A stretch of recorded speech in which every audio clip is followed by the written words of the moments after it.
Hello friend, Radhe Radhe, जय श्री कृष्णा। आप सभी का स्वागत हमारे चैनल में। मैं आप सभी की सपना निषाद।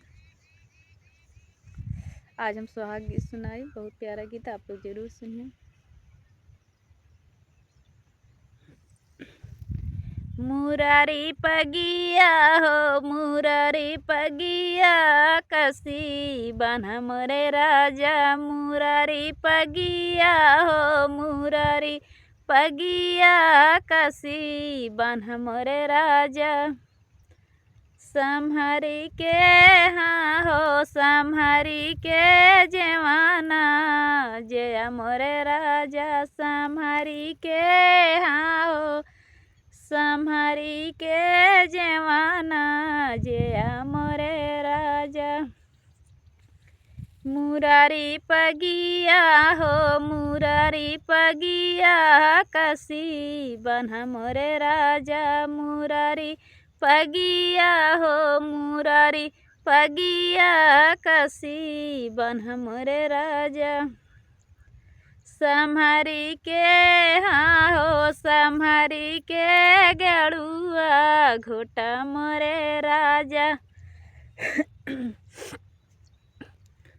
सम्हारी के हाँ हो सम्हारी के गेड़ुआ, घोटा मोरे राजा।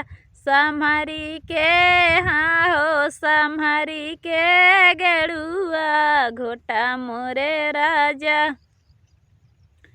मुरारी पगिया हो मुरारी पगिया, कसी बन्हा मोरे राजा। मुरारी पगिया हो मुरारी पगिया, कसी बन्हा मोरे राजा।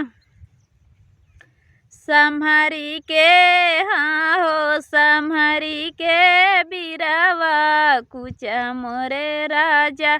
सम्हारी के हाँ हो सम्हारी के बिरवा, कुचा मोरे राजा। मुरारी पगिया हो मुरारी पगिया, कसी बन्हा मोरे राजा।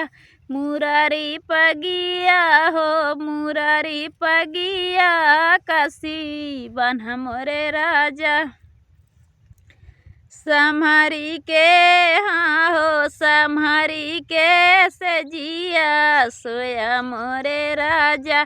सम्हारी के हाँ हो सम्हारी के सजिया, सोया मोरे राजा।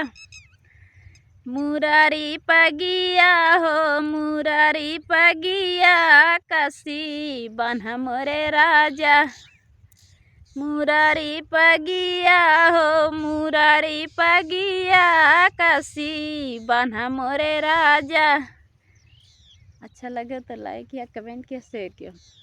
बाय।